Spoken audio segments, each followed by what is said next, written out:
우리 하나님의 말씀 느헤미야 5장 6절에서 13절까지 함께 보도록 하겠습니다.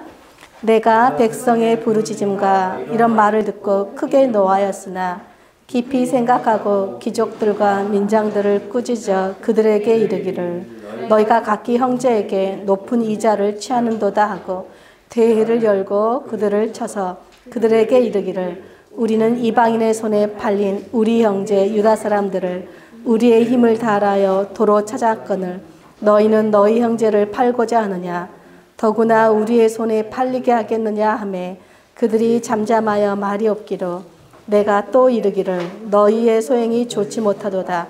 우리의 대적 이방 사람의 비방을 생각하고 우리 하나님을 경외하는 가운데 행할 것이 아니냐. 나와 내 형제와 종자들도 역시 돈과 양식을 백성에게 구워 주었거니와 우리가 그 이자 받기를 그치자. 그런즉 너희는 그들에게 오늘이라도 그들의 밭과 포도원과 갈라몬과 집이며 너희가 구워준 돈이나 양식이나 새 포도주나 기름의 100분의 1을 돌려보내라 하였더니 그들이 말하기를 우리가 당신의 말씀대로 행하여 돌려보내고 그들에게서 아무것도 요구하지 아니하리다 하기로 내가 제사장을 불러 그들에게 그 말대로 행하겠다고 맹세하게 하고 내가 옷자락을 털며 이르기를 이 말대로 행하지 아니하는 자는 모두 하나님이 또한 이와 같이 그 집과 산업에서 털어버리실지니 그는 곧 이렇게 털려서 빈손이 될지로다 하며 회중이 다 아멘하고 여호와를 찬송하고 백성들이 그 말한 대로 행하였느니라. 아멘. 저번 주 우리가 학계 말씀을 통해서 우리 유다가 바벨론에 의해서 멸망했고 또 바벨론은 페르시아에 의해서 멸망당했다고 제가 얘기했습니다. 이 페르시아 고레스 왕은 강대국이었던 바벨론을 아주 위대한 승리를 이끈 것에 대해서 기념하기 위해서 바벨론에 있는 모든 포로들을 자신의 나라로 돌아갈 수 있는 자유를 공포하였어요. 이것이 바로 고레스 칙령이었다고 제가 저번 주에 말씀드렸죠. 이 고레스 칙령에 의해서 1차 포로 기한, 즉 수르바벨을 중심으로 1차 기향민들이 예루살렘에 돌아왔어요. 그런데 1차 기향민들의 삶은 바벨론에서의 살 때의 삶보다 너무 경제적으로 어려움을 겪었고 또 사마리아에 살고 있는 그 이방인들의 그 반대 세력 때문에 예루살렘 성전과 성벽을 재건하고 싶었지만 끊임없이 방해해서 결국은 성전을 못 짓고 있다가 학계 선지자를 통해서 저번 주에 얘기했듯이 하나님께서 지금 바로 지어라 라고 하자 한 20년이 지난 후에야 성전을 다시 지을 수가 있었습니다. 그로부터 한 80년이 지난 후에 다시 2차 귀향민을 에스라를 중심으로 해서 2차 귀향민들이 예루살렘으로 돌아왔어요. 그런데 성전은 지어져 있었어요. 그런데 여전히 성벽은 허물어져 있었습니다. 그래서 에스라와 2차 그 귀향민들이 이제 성벽을 지으려고 열심히 준비했는데 역시 대적들의 반대로 인해서 다 좌절보고 무산당했습니다. 그렇게 하나님을 향한 기대와 소망을 가지고 예루살렘으로 돌아온 귀향민들은 실망과 절망감 속에서 이 패배감에 젖어 있었어요. 그렇게 긴 시간이 흐른 후에 패배감에 젖어 있는 예루살렘 이 공동체에 한 사람이 방문하게 돼요. 그 사람이 바로 느헤미야입니다. 느헤미야 2장에 보니까 느헤미야는 자기 자신을 그 페르시아의 아닥사스다 왕의 술관원이었다라고 소개합니다. 여러분 고대의 왕들은요 전쟁이 많았잖아요. 그래서 전쟁에 나가서 죽기도 했지만 또 어떻게 죽었냐면 독살당해서 죽은 왕들이 많았어요. 여러분 우리나라도 조선시대 왕들이 음식을 먹기 전에 누가 있었죠? 먼저 그 기미상궁이 있었어요. 그러니까 즉 왕의 안전을 확보하는 일이 굉장히 중요했습니다. 그러니까 이렇듯이 이 왕이 이 음식을 그래서 맡은 사람은 신뢰할 만한 사람을 맡기겠죠. 만약에 음모하는 사람과 이 기미상궁하고 둘이 짜가지고 독이 없습니다. 그래가지고 먹으면 왕이 죽겠잖아요. 그러니까는 이런 술관원이라는 직책은 왕이 굉장히 신뢰할 만한 사람이 되어야 되고 또 왕이 신뢰한다는 것은 이 사람은 그만큼 부와 명예를 가진 사람이었다는 뜻이겠죠. 그러니까 느헤미야는 술관원으로서 그 땅 가운데서 잘 먹고 잘 살 수 있는 사람이었습니다. 그런데 느헤미야 1장에 보니까 느헤미야가 예루살렘에 있는 자기 동족들의 형편을 듣게 돼요. 소식을 듣게 돼요. 자기 동족들이 큰 환란을 당하고 능욕당하고 예루살렘 성은 허물어져 있고 성문이 다 불타버렸다는 소식을 듣게 됩니다. 그 소식을 들은 느헤미야가 슬픔에 잠겨서 주저앉아 웁니다. 그리고 며칠 동안 금식하면서 하나님 앞에 기도를 합니다. 그런데 그 기도 가운데 느헤미야가 자기 동족들이 너무 불쌍한 마음이 들어서 자기가 가서 그 성벽을 좀 다시 세우고 자기 동족들을 좀 돌아보고 싶은 어떤 감동이 막 밀려왔어요. 그러면서 내가 지금 이 나라의 술관원으로 있는 것이 우연이 아니라 하나님의 선한 계획이 있는 것이 아닐까?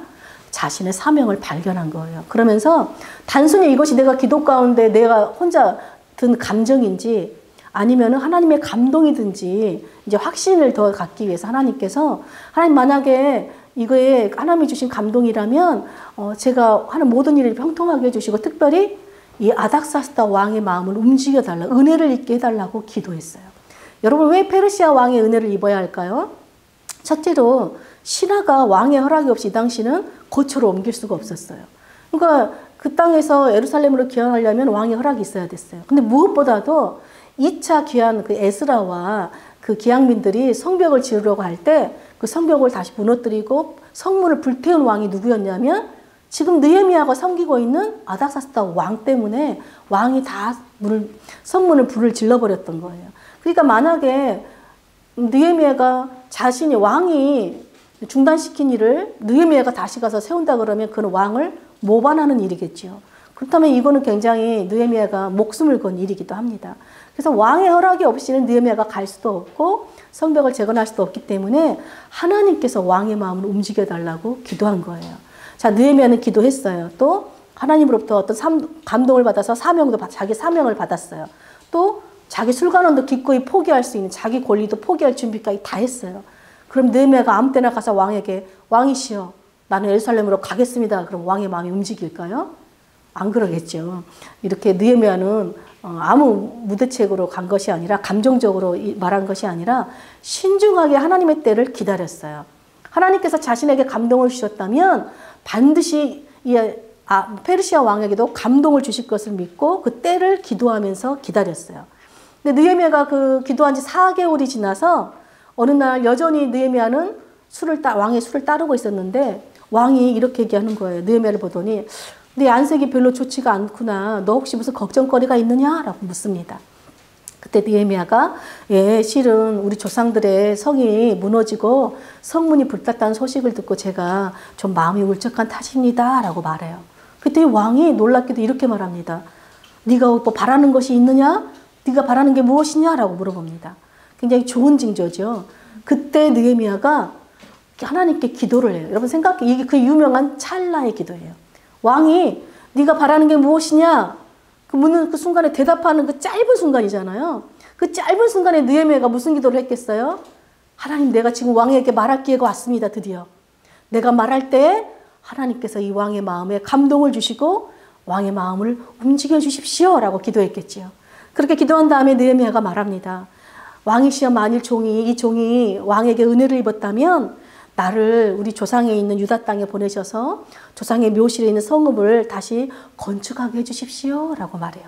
그때 왕이 느헤미야 말을 좋게 여겨요. 그러면서 그러면 기한을 정해서 다녀오너라 하고 허락을 해줍니다. 그러자 느헤미야가 왕에게 다시 2가지를 요구해요. 하나는 왕이시여 서쪽의 총독에게 조서를 내려서 저를 유다까지 무사히 통과하게 해주십시오. 또 2번째는 살림 감독에게 조서를 내려서 우리 성읍을 지을 수 있는 목재, 제목도 달라고 요구했어요. 근데 이 왕이요, 놀랍게도 2가지 요구를 다 허락합니다. 심지어는 느헤미야가 요구하지도 않는 호위병까지 붙여줘서 허락하게 됩니다. 여러분, 왕이 이렇게까지 느헤미야의 요구에 다 들어줄 수 있었다는 것은 평소에 느헤미야가 얼마나 충성스럽게 왕을 섬겼는지 알 수 있는 대목이겠죠. 그런데 느헤미야는요, 이것이 왕이 이렇게 허락해 준 것이 내가 기도했기 때문이다. 내가 그동안 왕을 잘 섬겼기 때문이다. 내가 헌신했기 때문이다. 라고 말하지 않고 하나님의 선한 손이 나를 도왔기 때문이다. 라고 말하면서 하나님께 모든 영광을 돌렸습니다. 그렇게 느헤미야는 하나님의 은혜로 예루살렘에 도착하게 돼요. 그러니까 느헤미야는 3차 기양민이 된 것이죠. 1차 기양민, 또 2차 기양민, 3차 기양민인데 자, 세 번째로 느헤미야가 예루살렘에 하나님의 사명을 받고 도착했으니까 그럼 성벽 재건이 아무 어려움이 없이 다 제대로 되었을까요? 1차 기왕민들처럼 2차 기왕민들처럼 느헤미야도 동일하게 크고 작은 위기들이 끊임없이 찾아왔어요. 먼저는 성벽 재건을 반대하는 외부 사람들이 있었어요. 그 사람들이 끊임없이 위협하는 위기가 있었고요. 둘째는 성벽을 쌓고 있는 예루살렘, 이스라엘 언약 공동체 안에 위기가 있었습니다. 근데 많은 외부로부터, 안팎으로부터 위기가 있었는데요. 느헤미야는 이 모든 위기를 다 돌파하고 자신의 사명을 다 감당했어요. 오늘 우리가 느헤미야가 어떻게 그 위기를 다 돌파했는지 그 지혜를 배우고 우리도 위기의 때에 느헤미야처럼 위기를 돌파하는 지혜로운 자들이 되시길 축복합니다. 먼저 보니까 이스라엘 백성들이 성벽을 재건한다는 소식을 호론 사람 산발락과 암몬 사람 도비야, 그 다음에 아랍 사람 게셈이라는 사람이 듣고는 찾아왔어요. 그리고는 비웃기 시작합니다. 너희들은 무슨 능력이 있어서 성벽을 세울 수 있냐? 너희들한테는 그런 능력이 없다. 성벽 세우는 게 쉬운지 알아? 이 전문성이 필요해. 너희같이 무능력한 것들은 성벽을 절대 쌓을 수 없다. 그리고 심지어 뭐라고 얘기하냐면 너희들이 설령 쌓는다 할지라도 여우가 올라가면 무너질 것이다. 즉 너희들이 쌓는 건 다 다시 허물어질 것이다 라고 조롱하고 비웃고 위협했어요. 여러분 이런 말을 들으면 사람들이 어떻게 될까요? 위축되겠죠. 보통 위축되고 그래 우리가 두려운 마음에 그래 우리가 여태까지 못했는데 우리가 어떻게 할 수 있겠어. 포기하고 싶은 마음이 들 것입니다. 근데 느헤미야는요. 이런 원수들의 조롱과 위협에도요. 감정적으로 대응하지 않고 하나님께 기도해요. 하나님 저들이 우리를 조롱한 것이 아니라 하나님을 조롱한 것입니다. 하나님이 심판해 주십시오라고 기도합니다. 그리고 그들의 조롱과 아무 상관없이 백성들과 열심히 성을 쌓아요. 이 산발랄의 이 땅들은요. 자신들이 막 조롱하고 위협하면 이스라엘 백성들이 공사를 두려워서 중단할 줄 알았어요. 그런데 이들이 자신들이 예상한 것과 달리 막 으쌰으쌰 힘을 내면서 더 성벽을 쌓는 거예요. 그러자 더 화가 났어요. 그래서 이번에는 아무도 모르게 비밀리에 뭘 하냐면 주변 민족들을 다 모아가지고 합세해가지고 군사를 일으켜서 예루살렘을 칠 계획을 세웠어요. 그런데 그 비밀이 느헤미야 귀에 들렸어요. 여러분 생각해 보세요. 만약에 전쟁이 나면 이 백성들이 두려워서 공사할 수 있겠어요? 다 뿔뿔이 흩어져 버리겠죠. 그야말로 큰 위기가 왔어요. 근데 느헤미야는 이 위기를 어떻게 지혜롭게 돌파했을까요? 우리 느헤미야 4장 9절 제가 주보에다 세번역으로 번역해 놓았는데 주보에 있는 우리 세번역 번역으로 같이 한번 읽어볼게요. 4장 9절입니다. 시작. 그래서 우리는 한편으로는 우리 하나님께 기도를 드리고 다른 한편으로는 경비병을 세워 밤낮으로 지키게 하였다. 여러분 큰 위기 앞에서 느헤미야는 먼저 하나님께 기도했어요. 느헤미야는 항상 기도하는 기도의 사람이었습니다. 여러분 위기 때는요 영적으로 깨어 기도하는 것이 가장 중요합니다. 그런데 느헤미야가 기도만 했을까요? 네, 기도만 하지 않았어요. 둘째로 보니까 파수꾼을 세워서 주야로 성을 지키게 할 뿐만 아니라 13절에 보니까 백성들 중 일부는 완전 무장을 시켰어요. 군대로 만든 거예요. 그래서 성벽을 쌓는 사람 뒤에 배치하였습니다. 왜 그랬을까요? 여러분 성을 쌓는 백성들 뒤에 군대가 무장하게 함으로써 백성들이 두렵고 불안한 마음을 안정시키고 안심시키기 위해서였어요. 그런데 여러분 군인이 뒤에 나를 딱 지키고 있으면 얼마나 든든하겠어요. 그런데 백성들의 마음은 그럼 하나도 안 두려웠을까요? 그래도 두려웠던 것 같아요. 그래서 세 번째로 느헤미야가 이렇게 합니다. 우리 4장 14절도 우리 세번역본으로 한번 읽어보겠습니다. 시작. 백성이 두려워하는 것을 보고 나는 귀족들과 관리들과 그 밖의 백성들을 격려하였다. 그들을 두려워하지 말아라. 위대하고 두려운 주님을 기억하고 형제 자매와 자식과 아내와 가정을 지켜야 하니 싸워라. 마지막으로 느헤미야가 뭘 했냐면 성벽 공사하는 사람들을 격려했어요. 근데 격려는 간단했어요. 뭐냐면 원수들을 두려워하지 말고 크고 위대하신 하나님을 두려워하라 하는 것이에요. 그리고 우리 가족들, 너희의 가족들 있지 않니? 우리 공동체를 위해서 싸워라. 공동체를 지켜야 되니까, 우리 가족을 지켜야 되니까 싸우자라고 말합니다. 여러분 사실 성벽은요, 성벽이 없다는 것은 모든 위험으로부터 노출된다는 뜻이에요. 그러니까 외부의 모든 침략을 막기 위해서 세우는 게 성벽인데 지금 성벽을 세우는 이유를 설명해 주는 거예요. 즉 느헤미야는 너희가 왜 이곳에 있는지, 너희가 왜 성벽을 쌓아야 되는지, 왜 이 일을 해야 되는지 그들에게 사명을 일깨워주는 것이에요. 즉 이 성벽을 세우는 일은 느헤미야 혼자만 하나님께 받은 사명이 아니라 하나님의 언약 공동체에게 주어진 사명이라는 것입니다. 그래서 단순히, 근데 여러분 생각해 보세요. 느헤미야가 위로하고 말로써 싸우자, 힘을 내자, 화이팅! 그런다고 백성들이 그래, 그러자 그럴까요? 여러분 사명을 심어준다 그래서 백성들이 느헤미야 말을 다 따르고 순종할까요? 사실 느헤미야는 예루살렘 총독으로 왔기 때문에 백성들에게 명령만 해도 되는 사람이었어요. 그런데 느헤미야는 백성들과 함께 직접 무장했고요. 그들과 함께 또 직접 일했어요. 즉 백성들 앞에서 자신이 친히 하나님의 사명을 감당하는 모범의 모습을 보여주었어요. 어떻게 보여줬을까? 우리 4장 23절도 같이 읽어볼게요. 시작. 나도 나의 형제들도 내가 데리고 있는 젊은이들도 나를 따르는 경비병들도 우리 가운데 어느 누구도 옷을 벗지 않았으며 물을 길러 갈 때에도 무기를 들고 다녔다. 예, 느헤미야는 백성들을 힘들고 일하고 있고 무장시킨 것이 아니라 자신도 늘 긴장하면서 무장하고 영적으로나 육체적으로 모든 걸 다 준비하고 있었던 것입니다.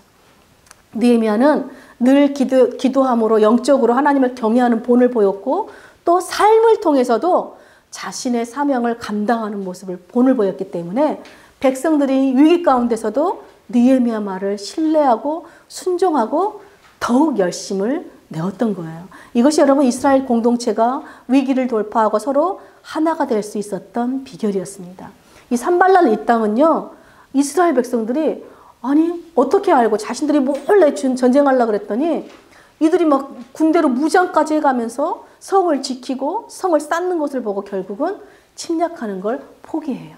근데 이때도 느헤미야가 뭐라고 말하냐면요, 아 내가 방비를 잘 세워서 내가 백성들의 마음을 잘 다스려서 원수들이 우리를 침략하지 않았다라고 말하는 것이 아니라 하나님께서 원수들의 꾀를 음모를 헛되게 하셨다라고 얘기해요. 즉 원수들이 침략하지 않은 것은 느헤미야가 잘해서가 아니라 하나님의 은혜로 된 것이라고 또 하나님께 모든 영광을 돌려보냈습니다. 여러분 위기를 돌파하는 가장 좋은 지혜가 바로 무엇이냐 보니까 늘 기도함으로 영적으로 하나님을 경외함으로 무장하는 것이고요. 동시에 하나님이 맡겨주신 일을 더 열심히 하는 거예요. 우리는 위기가 오면 어떤 일을 맡았을 때 아 이게 아닌가 보다 하고 포기하려고 그러고 중단하려고 합니다. 그런데 하나님은 우리를 위해 일하고 계시고 우리를 위해 하나님이 싸우시고요. 우리와 은혜로 함께 하시기 때문에 우리는 기도하면서 하나님이 주신 일들을 더 열심을 내야 되는 거예요. 여러분 원수들은요. 성벽 재건을 막기 위해서 조롱하고 비웃었는데 그것도 통하지가 않으니까 침략하려고 했어요. 그런데 오히려 그들의 위협과 그 침략의 소식이 이스라엘 공동체를 서로 하나 되게 했고요. 또 하나님의 은혜로 성벽 공사도 더 신속하게 진행됐어요. 여러분 하나님이 도우시면 아무리 큰 위기 속에서도 오히려 더 일이 빨리 진행된다는 것입니다. 그런데 전혀 예기치 못한 복병이 만났어요. 더 큰 위기가 일어났어요.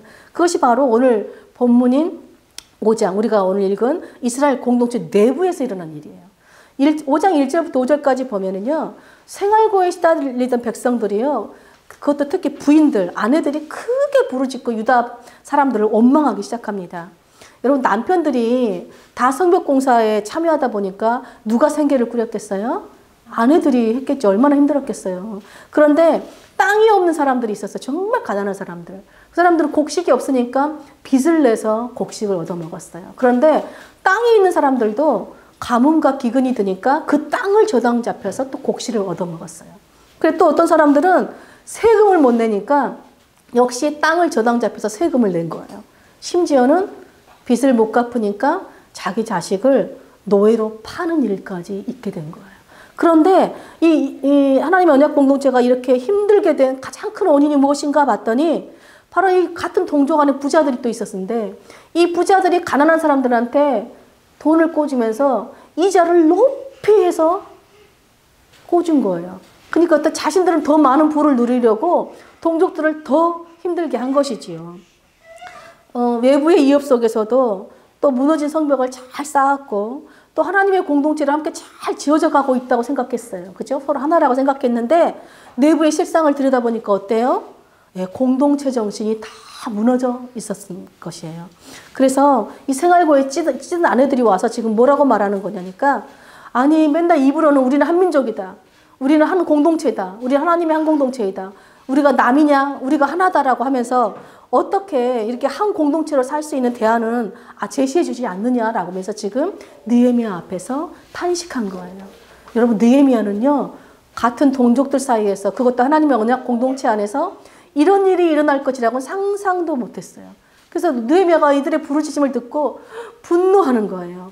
근데 느헤미야는 그렇게 생각한 거죠. 공동체가 서로를 돌아보지 않고 사랑하지 않으면서 성벽만 크게 쌓으면 무슨 의미가 있겠어요. 그래서 느헤미야는 분노했지만 그 분노를 감정적으로 대응하지 않고 또 깊이 생각하고 신중하게 먼저 백성들의 형편을 정말 잘 살펴봤어요. 그런 다음에 가해자인 그 귀족들과 관리들을 만나서 너희가 어찌하여 높은 이자를 취하고 가난한 사람들에게 돈을 꽂았냐고 호되게 꾸짖었습니다. 그런 다음에 느헤미야가 성벽 공사를 다 멈춥니다. 그리고는 전체 대회, 전체 모임을 소집해요. 다 모여라. 왜요? 성벽 공사도 중요하지만 무너진 공동체 정신을 바로 세우는 게 더 중요하기 때문이었습니다. 여러분, 하나님의 공동체인 주의 언약 백성들이 서로를 대하는 기준이 되는 가이드라인이 뭐겠어요? 율법이겠지요. 하나님 주신 율법. 하나님의 말씀이에요. 근데 여러분, 율법에는요, 이자를 주고 돈을 빌려주는 걸 금하고 있어요. 또 자녀를 노예로 보내는 것은 하나님께 불순종한 백성에게 내리는 큰 저주 중에 하나라고 신명기 말씀하고 있어요. 그런데 이런 끔찍한 일이 지금 어디서 일어나고 있는 거예요? 하나님의 언약 공동체 안에서 일어나고 있는 거예요. 그래서 느헤미야가 꾸짖는 거예요. 대회를 열고. 너희가 지금 바벨론 포로 노예로 갔다가 지금 이제 겨우 돌아와 놓고 하나님의 은혜로 지금 우리가 다시 돌아왔는데 너희가 어떻게 이방인에게 또 우리 동족을 팔 수가 있느냐. 또 어떻게 너희가 하나님 말씀에 어긋나게 동족에게 높은 이자를 주고 돈을 빌려줄 수가 있느냐. 하나님의 말씀에 어긋난, 율법에 어긋나는 일을 당장 멈추라고 호되게 명령하였습니다. 여러분, 성벽만 잘 쌓는다고, 여러분 성전만 잘 지어놓는다고 하나님 백성들로 사는 걸까요? 여러분, 하나님 백성들의 표징이 무엇이겠어요? 바로 하나님을 경외하고 하나님의 말씀을 따라 구별되어 사는 것이 하나님의 언약 백성들의 표지죠. 만약 하나님의 공동체가 성벽만, 성전만 그럴듯하게 쌓아놓고 말씀으로 구별되어 살지 않으면 어떻게 될까요? 느헤미야가 이렇게 말합니다. 우리 5장 9절 한번 읽어보겠습니다. 다 같이 5장 9절 읽겠습니다. 시작. 내가 또 이르기를 너희의 소행이 좋지 못하도다. 우리의 대적 이방 사람의 비방을 생각하고 우리 하나님을 경외하는 가운데 행할 것이 아니냐. 여러분, 느헤미야가 말해요. 하나님의 말씀을 따라 살지 않으면 원수의 조롱거리가 된다. 여러분, 하나님의 언약 공동체인 교회가 우리가 이렇게 예배를 드리지만 이렇게 우리끼리 예배 드리면서 하나님 말씀대로 살지 않으면 세상의 조롱거리가 된다는 것입니다. 느헤미야가 말합니다. 너희가 원수들의 비웃음과 조롱거리가 되지 않으려면, 여러분 지금 계속해서 이스라엘 공동체는 귀향했지만 계속 비웃음 당하고 조롱거리가 되지요. 여태까지 조롱거리가 되어 왔어요. 너희가 그렇게 되지 않으려면 먼저 하나님을 두려워하며 하나님을 경외하면서 살라고 말합니다. 여러분, 하나님을 경외하는 삶이 어떤 삶이에요? 하나님 말씀대로 구별되어 사는 삶인 거예요. 그래서 느헤미야가 11절에 이렇게 명령해요. 너희 가난한 사람들의 담보 잡고 있는 밭과 포도원과 올리브 밭과 집 오늘 당장 돌려줘 라고 말합니다. 또 너희가 받은 그 비싼 이자들 오늘 당장 돌려줘 라고 말하자 귀족들과 관리들이 네, 돌려드리겠습니다. 말씀대로 순종하겠습니다 라고 말해요. 근데 느헤미야는요, 그런데도 불구하고 그들이 혹시라도 또 그 약속을 번복할까 봐 12절에 보니까 제사장을 불러옵니다. 그래놓고 하나님 앞에서 그들로 하여금 우리가 하나님 말씀 앞에서 순종하겠다고 서약하고 맹세하기까지 합니다. 그런 다음에 13절 보니까 느헤미야가 자기 옷을 이렇게 털어버려요. 탈탈 털면서 만약에 하나님 앞에서 서약한 것을 지키지 않은 사람은 지금 내가 이 옷자락을 다 털어버린 것처럼 너를 빈털터리로 되게 할 것이다 라고 하니까 여러분, 백성들이 놀랍게도 뭐라고 하는지 아세요? 아멘해요. 아멘 하고 하나님을 찬송합니다. 여러분, 이번에도 어떻게 백성들이 느헤미야의 명령에 다 아멘 하고 순종할 수 있었을까요? 느헤미야가 하나님을 경외하며 하나님 말씀대로 구별되어 사는 모범을 보였기 때문이에요. 어떻게 모범을 보였는지 5장 10절 한번 다 같이 읽어보겠습니다. 5장 10절 읽겠습니다. 시작. 나와 내 형제와 종자들도 역시 돈과 양식을 백성들에게 구워주었거니와 우리가 그 이자 받기를 그치자. 여러분 느헤미야도요 가난한 백성들에게 돈도 구워주고 양식도 구워줬어요. 근데 느헤미야만 구워주지 않아요. 느헤미야의 친구들, 친척들, 심지어는 종자들, 즉 아랫사람들조차. 그러니까 느헤미야가 다스리고 있는 모든 사람, 주변의 사람들은요 다 가난한 사람들에게 양식도 돈도 구워주는데 이자를 아무도 받지 않았어요. 즉 하나님의 말씀대로 행하고 있었다는 것입니다. 즉 느헤미야는 자신뿐만 아니라 자신의 모든 가족들, 자신의 주변에 있는 모든 사람도 하나님을 경외하게 하고 하나님의 언약 공동체로 사는 것이 무엇인지 본을 보였다는 것입니다. 여러분 느헤미야는요 무너진 성벽도 쌓았지만 무너진 공동체 정신도 다시 회복시켰어요. 그렇게 무너진 공동체를 먼저 회복시키자 많은 위기 가운데서도 한마음이 되어 마침내 성벽을 완공했어요. 여러분 수십 년 동안 성벽이 무너진 채로 방치됐는데 이 성벽이 며칠 만에 완성됐는지 아세요? 52일 만에. 여러분 몇십 년 동안 방치되었었는데 조롱거리로 있었는데 2달도 안 돼서 그 성벽을 완벽하게 쌓았습니다. 근데 여러분 이스라엘 백성들이 그렇게 오랫동안 방치된 성벽을 쌓으면서 그리고 또 성벽이 52일 만에 완성된 걸 보면서 그들이 무엇을 깨달았을까요? 자신들에게 필요한 것은 성벽이 아니라 이 성벽을 짓게 하신 하나님을 모시고 사는 것이 진정한 우리 자신들을 복이라는 것을 깨달았을 거예요. 또 이 세상에 그 페르시아 왕의 허락이 없이는 아무것도 안 된다고 생각했는데 실상은 그 페르시아 왕조차 하나님의 허락이 없이는 아무것도 할 수 없다는 것을 깨달은 거예요. 페르시아 왕 때문에 성벽을 세우는 것이 아니라 하나님의 은혜로 성벽을 세운다는 것을 깨달은 거예요. 그리고 또 하나님을 경외하고 그분의 말씀을 따라 하나님의 언약 공동체로 사는 것이 그래서 모든 위기를 돌파하고 모든 수치와 조롱에서 벗어나 사는 참된 지혜요 참된 복이라는 것을 깨닫게 된 것입니다. 여러분 오늘 느헤미야를 통해서 하나님께서 우리에게 이 위기를 돌파하는 지혜를 알려주셨는데 이것을 한마디로 정리하면 이거예요. 하나님에 대한 올바른 자세를 가져라. 여러분 하나님에 대해서 우리가 가져야 할 올바른 자세가 뭐예요? 하나님을 경외하고 그분의 말씀을 따라 사는 거예요. 이것이 우리 인생 가운데 만나는 크고 작은 위기들을 돌파할 수 있는 지혜요 복인 것입니다. 여러분 왜냐하면요. 하나님을 경외하면 하나님을 두려워하는 사람들이 가장 큰 특징이 무엇인지 아세요? 늘 하나님께 기도해요. 여러분 기도할 때 하나님이 무엇을 주십니까? 위기를 어떻게 대처해야 될지, 사람들의 무슨 말로 어떻게 격려해야 될지, 사람들의 마음을 어떻게 움직여야 될지 지혜를 주시고 감동을 주시기 때문에 그렇습니다.